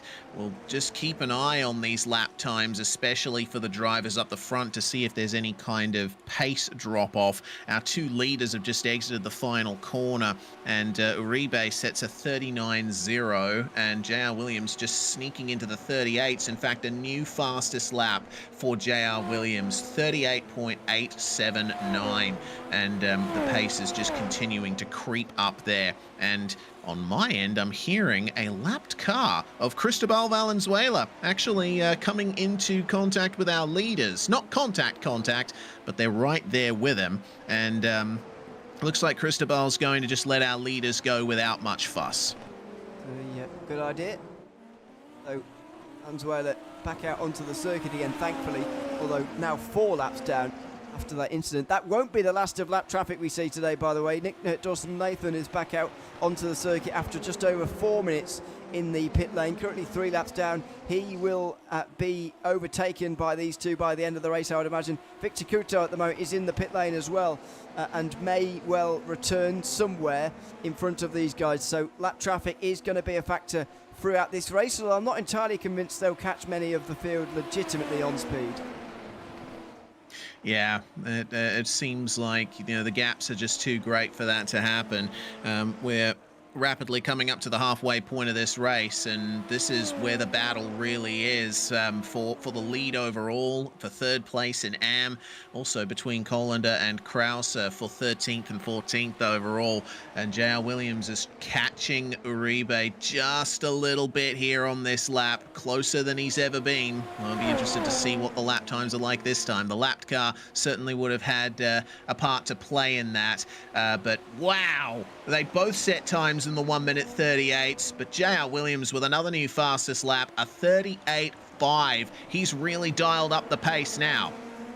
Certainly has, but how do you get through? It's not a very wide circuit. It's not a circuit that provides loads of overtaking chances, especially in open wheel competition. So where will JR Williams elect to make his move? Will he spring a surprise down the inside here into the hairpin?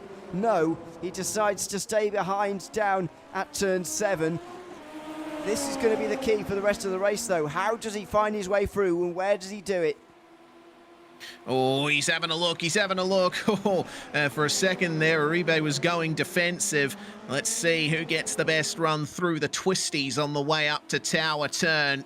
JR Williams with some fantastic pace in the last couple of laps, and Uribe, I think, is starting to feel the pressure. He wiggled a little bit on the exit of the corner there. It was very subtle, but I saw it happen, and now he has to make sure to nail the exit onto the Ullman straight. He does have overtake available, but so does JR Williams. Is Uribe going to use some? He is not, and JR's going to wait a bit as well.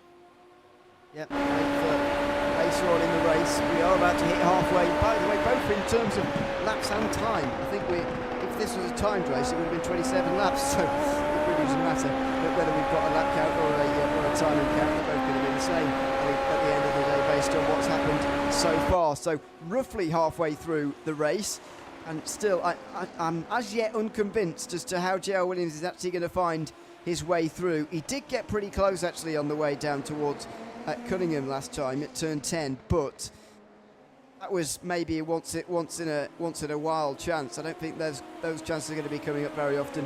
We're seeing throughout the field a difficulty in overtaking that JR Williams is not immune to. Yeah, I mean, it's easy enough, it seems, to be able to bring the gap down and run behind, getting the slipstream, but when it comes to actually making the move and making it stick, it's not as clear-cut as it's been at other tracks this season. Multiple factors to that: the narrowness of the track, the bumpiness of the track, the fact that the curbs are quite brutal here. It's not your typical open-wheel track with nice wide flat curbs. You need to be careful with where you place the car, and it's also very easy to make mistakes in the middle of tower turn like JR just did, and the gap is going to extend again back up to 0.7 of a second. So for the time being, Pablo Valenzuela Uribe with the advantage. He's got clear air ahead of him. He can hit his marks. Certainly can, as long as he doesn't focus too much on JR Williams and doesn't start mirror driving, making himself go slower by doing so. Should be okay for now. That was a bit wide for Blake Ziti. Will he try and defend from Alexander Rivera? There is points on the line here, of course. They score points as an overall system rather than in their own class, and so it is worth battling with drivers not in your class. Rivera had to be held off there, but Ziti goes wide through Sunset Bend. Yeah, a bit wide there for ZT. Let's see if he can move up. And Alexander Rivera will move ahead into the first corner. A very nice move on the exit of Sunset Bend to get that done. And it looks like ZT's just backing off a little bit. Maybe he needs to get the tires cooled back down, get into some kind of rhythm, and be careful not to hit the curbs too hard. And that was all a bit overly kind, wasn't it, from Blake Ziti? I'm being a bit selfish, of course, because I just want to see battling, but it probably makes more sense for both of them, realistically, to get on with their own days and not worry about each other. That's exactly what Blake Ziti elected to do there. He'll be focused behind him now. Will Manuel Vargas start to catch up? Maybe Christian Jasper as well. Those cars getting to him would be a worry, and so battling with Rivera is almost pointless at this stage. Yeah, and ZT's been a careful driver from previous runnings in Super Formula. He focuses on trying to get the car to the end, and it's worked out well for him so far. Let's see if these guys can get to the end with clean cars. You saw how much the car was bouncing on the way into Le Mans curve there for JR Williams, who's brought the gap back down under 0.5. This is a nice little comeback from the number 13. And well, with the championship lead in hand and still with a drop round to be applied, he wants to try and get the best result he can. Williams's results as he goes even faster. The fuel is burning off now. The cars are lighter. 138.2 on that lap for JR. And I didn't see him using the overtake button over the course of that last lap, so he might have even more pace in hand. I was just going to say the run so far for Williams, you know, he's had consistent points finishes at every round so far. Same for Uribe and for Vargas, but I get the feeling this is going to close quite a bit when we have those drop rounds applied. Makes it even more important that JR gets the win here. Yeah, just to put that in context, if the current situation is Uribe 22 points behind Williams, Vargas 30 points behind Williams. If you take those drop weeks away, then Uribe would only be 12 points behind Williams and Vargas would be 19 behind. So it would get a fair deal closer, but as we've talked about multiple times tonight, the PRL point system doesn't allow you to gain stacks of points all in one go. So a gap between first and second generally is 3 points. However, there is that fastest lap and pole position, which if you finish second, you could actually end up only losing 1 point to your nearest rival if you get the fastest lap and pole position and finish second. So it really doesn't allow you to gain very many points in a round or so. And so, put it in context, 19 points per 5 rounds, or for the last 5 rounds. It needs to gain an average of 4 points per race. That could be quite tricky when you consider that outside the top 5 or so, positions are 1 point per position, and you can't do anything about that. Got to just find your way somehow. Multiple positions ahead of Williams, and that's going to be tricky based on the speed that they're showing compared to the rest right now. Yeah, great speed being shown by our top two. The gap was 0.4 of a second at the end of the previous lap, and it's coming down to 0.3 of a second now as Williams is dialing up the aggression. Might have been focusing on saving the tyres a little bit. The tyres can easily make it a full race distance here, but you obviously want to make sure that you don't overheat them, which...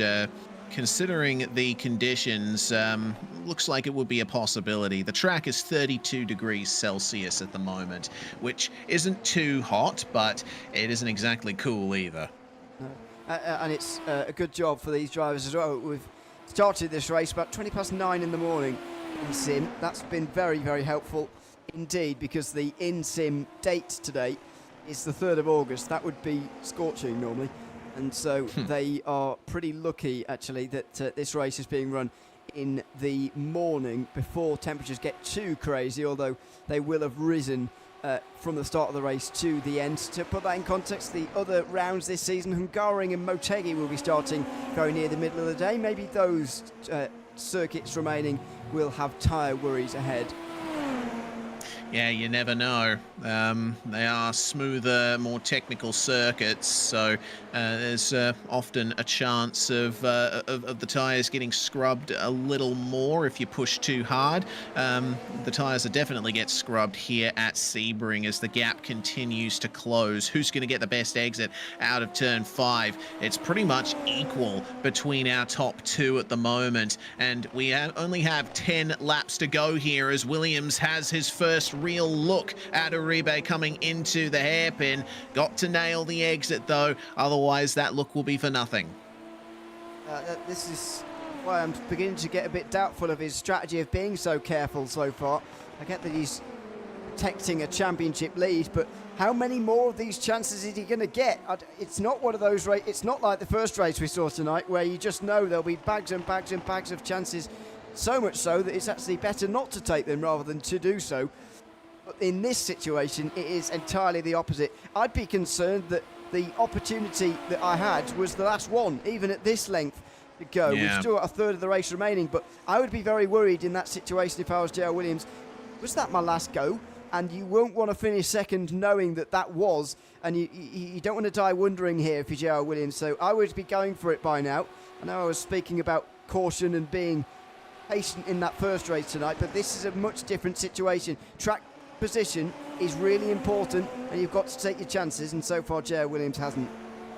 Yeah, exactly. That's a very good point that you make. Back in the GR86s and MX5s, it was important just to hedge your bets right until the last lap because you could stay in the slipstream. But here, there's a lot more accelerating and braking and battling the circuit as much as you do the car and your rivals. So you got to make those opportunities count when they come. And it's something that I've experienced a few times in my racing exploits. I've had the chance to go for a move and I haven't taken it, and then I've never had another chance to go for it later on in the race, and there is that element of regret. As Christian Jasper has made his way up into 6th place, looks like Manuel Vargas has given up the position there. I'm not too sure if that was an incident for Vargas or not, and actually Vargas has passed Jasper back. These guys are having a proper battle, and Gabriel Hopper has decided to join the fight too. A three-way fight for 6th place. This is going to be good. Looking up the inside, then the outside. Jasper going to get to the inside now and surely up to 6th place. No, quite early on the brakes. And Vargas went very nicely round the outside. If he wants to stay in touch with the front two championship-wise, Vargas really needs to stay sick here. He'll be losing lots of points anyway, but he needs to limit the damage if he can to these two AM drivers who are hounding him now. And I think he's going to find the final third of this race very tricky. Yeah, it's going to be tough, isn't it? Vargas has been struggling a bit for pace relative to the drivers that he's been fighting with up the top of the pro standings. And have a look at the defense here from Manuel Vargas, going for the full weave down the Elman Straight. But on recharge at the moment is Christian Jasper, and it looks like Hopper losing a lot of time there. He might have gotten a slowdown. He didn't get a slowdown. I think he got in the grass through Le Mans and just And when you're in the grass in these cars, you don't really want to touch the power at all, because otherwise you'll end up in the wall like we've already seen, especially through that corner. So I think that's what happened. I think I saw Hopper kicking up the dirt, and just like Vargas did there, Jasper gets down the inside. That was definitive this time in towards turn 3, tentative into turn 10 last lap. That was the exact opposite. He definitively makes his way through into 6th place. Yeah, it's a bit more of an obvious overtaking opportunity at turn 3, because when you come up to the right-hander at turn 11, coming up now, you can make a move up the inside, but it's a narrow corner, and often if you're on the outside coming in, you'll be able to get a better line through it. So I think that was a good decision by Jasper to back out at this corner last lap, because it allowed him to set himself up for the maneuver into turn 3 on this lap. But it's not over yet. Look at this. Manuel Vargas still pressuring him, and Jasper having to take a few defensive lines. It won't do him any favors out of tower turn, but it looks like Vargas hasn't been able to nail the exit. Jasper has been making some very weird defensive lines so far on this lap, down towards turn 7, defending when it really wasn't necessary. Same again in towards tower corner, which is barely an overtaking opportunity ever. And so it's inviting pressure. You don't want to take defensive lines if you don't have to. And that's exactly, I'm afraid, what Jasper was doing on that lap. He has used a bit of overtake, though, to maybe get away from Vargas here, who responds with it. And look at the difference it makes. Hopper didn't use push to pass there. I think he didn't have any.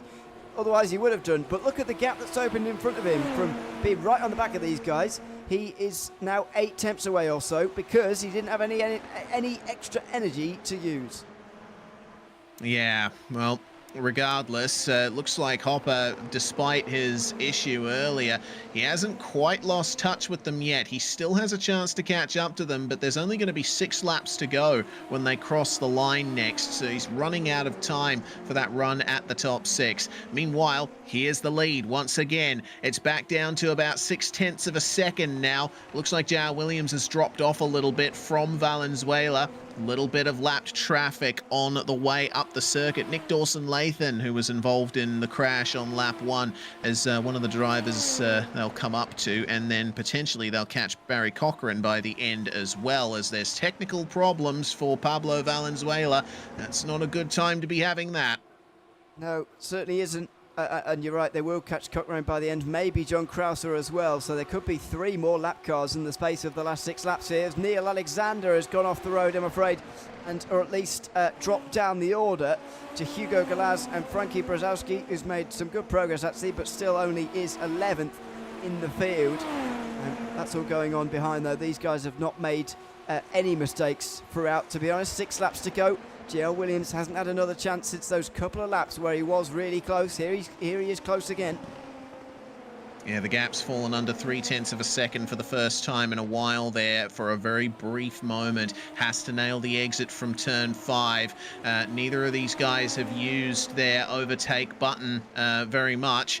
I get the feeling what they're going to be doing is saving it all for the last 3 laps and just holding the button down the whole time. They want to try and save all that extra power for that last run to the finish. Here we go then. Coming into turn 11, this is where the lap traffic is going to be a point of contention as Dawson-Lathan does the job for them and spins out of the way. I think that distracted Valenzuela Uribe, because look at how wide he went into turn 10 there. That's invited loads of pressure from Williams. Can he get a good exit here? Williams, not really. Neither of them on the push to pass for the moment. They're staying off it, and probably wisely so as well. Will there be a chance maybe into Sunset Bend here for J.R. Williams? He's still not really giving this a go. Yeah, I mean, it's difficult here for JR. Look at the slipstream here. Oh, they tried to get a slipstream off Barry Cochran, but he lifted off and just allowed them past. I think Uribe would have appreciated a little bit more slipstreamers. Oh dear, there's a huge problem there for Hopper and Jasper. I don't know if they've come together or not, but they have spun in the same part of the racetrack. 5 laps to go now. This is what happened. Oh my God. Oh no. Awkward, I think, is the word to describe that. Very awkward. One drive a bit wide. The one in behind not really, sort of just taking the racing line as if nothing was wrong, really. there, and I'm afraid, I think it was Jasper who was the one behind. Could be wrong, but I think it was, as JR Williams is giving this a go now for the lead. Oh, yeah, here we go on the outside into the hairpin, but Uribe protects the inside in the braking zone. Big slide on the way out of the hairpin, trying to get on the power as quick as he can, but these cars can only take so much. It's a turbo 4-cylinder in these cars, producing 600 plus horsepower. In these light vehicles, it's so difficult to get it done. Oh! And he slides on the way into turn 11, and that gives JR Williams the lead of the race. That's exactly what JR Williams was waiting for. He was playing the patient game. I was criticising him for not giving this overtake a real good go. And actually, in the end, he didn't have to make one. He just forced Pablo Valenzuela Uribe into an error. Maybe that's what he was hoping for these last 23 laps. It's a bold strategy if he was, but it's paid off for now. And he's going to look to use this clean air to pull away. Look at them both on the button now. Yes, so not as much there for JR though. Uribe is holding it down. He's been saving this. Look at how much ground he makes up. He overheated the rear tires out of the hairpin, and I think that's a big part of why he went for the slide in turn 11. But he is continuing to go for it here, and that's a really good exit. He's been holding down the push to pass the whole time and gets back into the lead of the race, and almost a cutback from JR Williams, who now sits on the overtake for a couple of seconds. Oh, this is on now. It absolutely is. We might have to wait a lap or so for it to spark back into life again as they both recharge, but look at them on the button here. They are draining the battery towards the end. They were conserving, as you were commenting earlier on in the race, their energy for later on, and that's what we're going to see in these last couple of laps, them really utilising that. Valenzuela Uribe goes wide into the hairpin again. We're seeing a replay almost. On lap 24, we're seeing it all over again. Yeah, we are indeed. Here comes JR Williams, defensive from Uribe, and this time he manages to keep the car on the straight and narrow through the corner. A brilliant battle this has turned into, but JR knows that Pablo Valenzuela is certainly not insurmountable. If it bleeds, we can kill it, as they say. This race has taken quite a while to wake up, hasn't it? But it has sparked into life in these the final third, really. The battle has been fantastic between Valenzuela Uribe and JR Williams. It's going to have the tension right to the very end here as well. 3 laps to go at the line. We've got just over 5 minutes remaining on the clock. We are going to have time to complete this race in its entirety as far as laps goes. Yeah, we're going to have plenty of time around Sebring. It's a pretty long circuit, but these cars complete it in a very short amount of time. And JR will keep trying everywhere he can to get this done on Pablo Valenzuela Uribe. These guys have been pushing each other so hard over the course of this race. Really love seeing how close this battle has turned, and a little bit of slipstream through Big Bend on the way down to the hairpin, and JR almost sees the chance, but he decides to hold back a little bit. He wants to do what he did before and pressure Pablo into a mistake. That was a bit more like the Williams of before, just waiting, but now he might strike. Good exit off the hairpin, and he's in the tarmac on the right there, going down the inside into turn 10. But again, early on the brakes, he doesn't have the conviction to go through. Pablo was defending hard there. He went deep into the corner and maintained the momentum. Remember, these are open-wheel race cars with big wings. The faster you go through a corner, the more downforce you have at your disposal, and it was shown right there. Yeah, this is turning into a fantastic battle after a long time of waiting. We are seeing something special now. Oh, and that's a bit of a run through the grass as a critical moment. I think Valenzuela Uribe got his line wrong on the way in, and Williams, almost in anticipation of seizing the chance, didn't quite get the exit off of them on quite right either. So with 2 laps to go, they're pretty much even, but Williams has work to do. He certainly does. Uribe was using the overtake for a second there and now has to wait for the recharge. I'm not sure if JR has it at his disposal. He doesn't. They are both on recharge at the moment, but you can tell that JR's pressure is getting to Pablo Valenzuela. He's not getting the best exits off the corners. He's running a little bit wide on the exit as well. JR is coming. Certainly is. John Krauser's right ahead of them as well, by the way. Hopefully he gets out the way and lets these guys fight it out between themselves, because it's a titanic scrap for the race win. Good exit from JR Williams again. He loves that turn 7, and he might have a go at turn 10 again. Yeah, here we go. It looks like JR's exits from the hairpin are the best of anyone in the field right now. So Pablo has to drive super defensive coming into the twisty section, coming up to Tower. And JR loses a little bit of time there. I think he's just backing off a little and gearing up for one final assault on the final lap. Well, he knows where he's quicker. He needs to make sure that he's in the position to get the move done there. But then we start thinking about the slipstream down the Ullman Straight. If you're in the lead coming out of this corner on the final lap, you are 100% in trouble of having the move put on you. Maybe Williams is going to go for it now. He's not going to wait for the final lap, production car style, because he's on the button here. And if he's using it now, he's using it from now till the end of the race, or at least as long as he can go and stomach it here. Round the final corner they go. Oh, my word, that was a big slide. He saves it, but he loses time.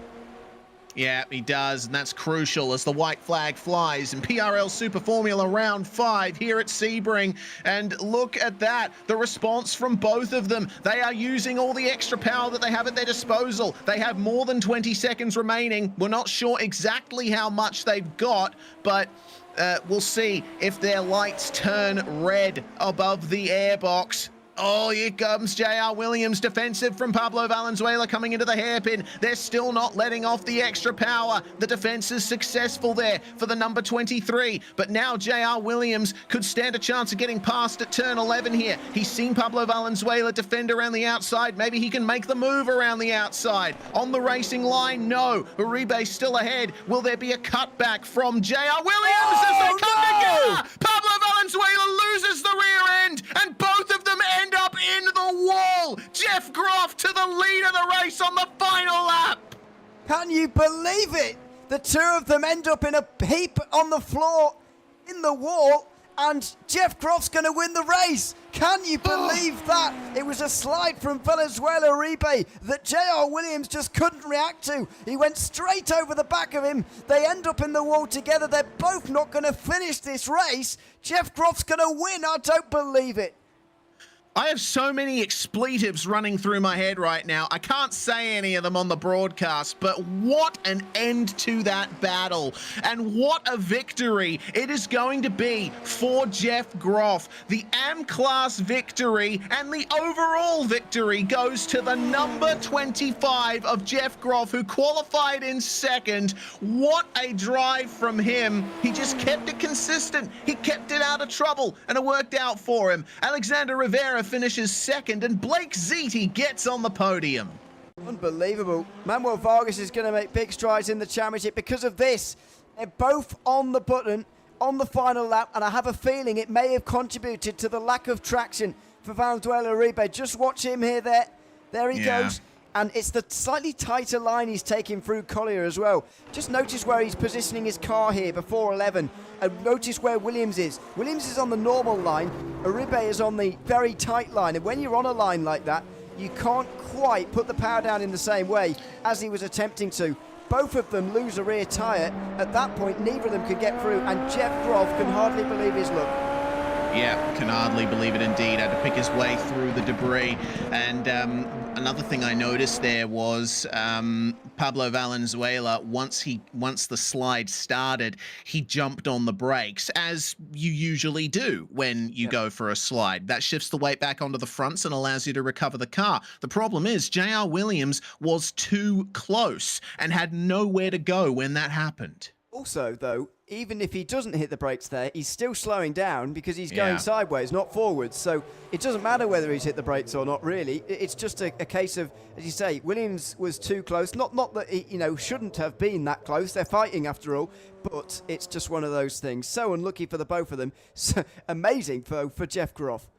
Yeah, takes the win by 6.9 seconds over Alexander Rivera, who wins the pro class. Blake Zeedy finishes third overall. Manuel Vargas will get the points for final lap sim racing team, with Christian Jasper ending up P5 in the end. A great drive from him. Gabriel Hopper, despite the crash with Christian Jasper, will finish in 6th place as well. Brett Pancari with the probably the best recovery in the field. Didn't take part in qualifying. Up 14 places to P7. Magnificent stuff. Frankie Brzezowski, meanwhile, AM-Class Championship leader. He would have been hoping for a better result than that, but still, a top 10 is nothing to sneeze at. Hugo Galaz and Neil Alexander will finish in the top 10.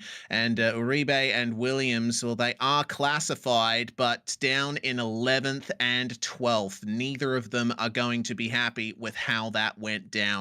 Nicholas Colander, the last finisher on the lead lap. Krauser and Cochrane finish 1 lap down. Nick Dawson-Lathan 4 laps down. We saw retirements from Cristobal Valenzuela, Victor Couto, Marco Jansen, and Andrew Ellis, along with Rodrigo Munoz, who was out right at the very start. Ty Dunnett, of course, did not take to the start. Oh my Lord! What an incredible race, and we'll wait for Jeff Groff to make his way in here. He's in now, and have a chat to him about a victory that he probably didn't expect. What do you think about that, Jeff? Yeah, I did not expect that at all. Someone's got to pinch me because I had to take a minute to kind of let it sink in. Yeah, it's something you've been working your way up to for a while. You've always had pace in these cars, but sometimes the overall victory has eluded you. But yeah, here at Sebring, it was all about keeping it consistent and qualifying well too. Remember, you qualified in 2nd place, so certainly the night got off to a great start. Yeah, it wasn't the greatest off the line again, but I knew I just needed to kind of keep it clean. I almost got taken out early, but kept my head down. I saw them fighting like crazy. I figured, man, they can't keep that up for the rest of the race. But certainly it happened. But unfortunate for them, it was a nuts race. I don't even really know what to say. Yeah, don't worry, neither do we up here in the commentary booth. That was just an incredible finish. But regardless, in the AM standings, you're going to get maximum points out of this, at least for the finish. And that'll certainly put you in good standing once drop rounds get applied from next round onwards. Yeah, that'd be great. Indeed. Well, we send our congratulations to you, Jeff. We're still recovering from this race ourselves, and I'm sure you've got a bit of a big recovery ahead of you after the efforts you put in. Oh, 100%. I need a shower. Yeah, good stuff from Jeff Groff. Thank you very much for joining us, mate. Thank you. And, well, we will send Jeff Groff off to celebrate his victory as Ewan, I believe you've caught up with Pro Class winner Alex Rivera. Yeah, surprise Pro Class winner as well, from the only AM winner of an overall race so far this season to a first-time Pro winner in the season as well. Welcome in, Alex. Good to have you with us. When you lined up for the grid for this race, what percentage chance did you give yourself of winning the race in your class? Nil? You must have 1% at least, come on. I don't know about that. I hopped in the seat maybe like 20 minutes before the race and changed the race setup like 1 minute before quali. So it was a bit of a tight one. I was not expecting this. I bet. How quickly things can change. I mean, first of all, let's talk about this car on this circuit. It's not an open wheel circuit traditionally, but we've got the pleasure in iRacing of being able to do slightly strange things. How did the Super Formula feel on the bumps that traditionally wouldn't suit it very much? Well, I'll tell you what, the race up that I was originally going to use was so stiff and tight that I was just shaking everywhere, and that last minute change was to change the setup, and it ended up being softer, and it's still terrible. I still feel like my arms are shaking in the car right now, but it ended up being just manageable enough. Well, what kind of confidence does this give you going forwards then? It's only your second appearance of the season. I understand that you're not going to have championship aspirations even after this, but what are your aspirations for the rest of the season? How are you feeling going into the final 4 rounds now that you've got a race win on the board?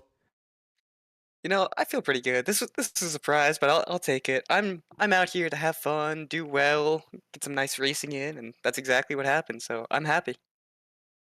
Great to hear it. Alex, congratulations on the pro win, and thanks for chatting to us as well. Yep. Thanks, guys. Take care. Thanks very much. Alex Rivera there, the winner in the pro class tonight. Indeed, and finally we're joined by Blake Ziti, who finished third overall for SRTE. So there's at least one SRTE car on the podium. Blake, goodness me, that looked like an intense race from your perspective too. Yeah, it quite was. I mean, I was pretty much on a battle the whole time, or trying to gain time on Alex, and/or if it was Victor. So it was battling the whole time. It was definitely intense, and yeah, it was a shame to see my teammate go out there at the end. Two races in a row there was him giving a great battle like that, and having that happen again is it's a shame, man, to see that. Yeah, certainly is. But speaking about your result, you had a DNF in the first round of the championship, and that'll obviously count as your drop round now from this round forward. Some good, consistent results here mean that you might be looking at an AM class top 5 by the end of the season. So consistency is key, as you've shown. Yeah, that's what we're going for. I think last week I was running top 4, and then had a bit of a mistake there with about 10 laps to go, and put me back at 9th. So need to work on that to try to get up on the podium for the AM results and keep on trucking. Yeah, keep on trucking indeed. Well, congratulations on the podium, Blake, and hopefully we get a chance to chat to you next week at Hungaroring. Thanks, fellas. Appreciate it. And with Blake Ziti exiting the box, that's going to bring proceedings to an end for tonight, Ewan. Oh, wow, what an event that was. I mean, so unexpected, I think is the word. Amazing end to the Super Formula Series race. First of all, the GR86 and MX5 race was just enthralling from start to finish. I think it would be a stretch to argue the Super Formula race was as well, but it would certainly not be over-egging it to say that was a minor miracle at the very end of the race. You do not see things like that happen very often at all. Jeff Groff probably couldn't believe what he was seeing. Whether we'll see that again at the Hungaroring in a week's time, I'm not entirely sure, but we'll have a good time for sure. This is it's set the rest of the season up perfectly with two of the big contenders in Pro racing with one another. How does that set the tone for the second half? Yeah, indeed. It's a very interesting point. But Hungaroring is the polar opposite of many of the tracks that we go to this season. It is tight, it is twisty, it is the only returning track from last season, aside from Motegi. So I'm pretty sure we're going to see some great racing there. We want to thank you all for joining us here on the live stream on RaceSpotTV, and wherever you are in the world, we hope you have a good rest of your morning, afternoon, or evening. I'm Reese Gardner, Ewan O'Leary with me in the comms box, and Hugo Luis behind the scenes here on RaceSpot. We'll see you all next time.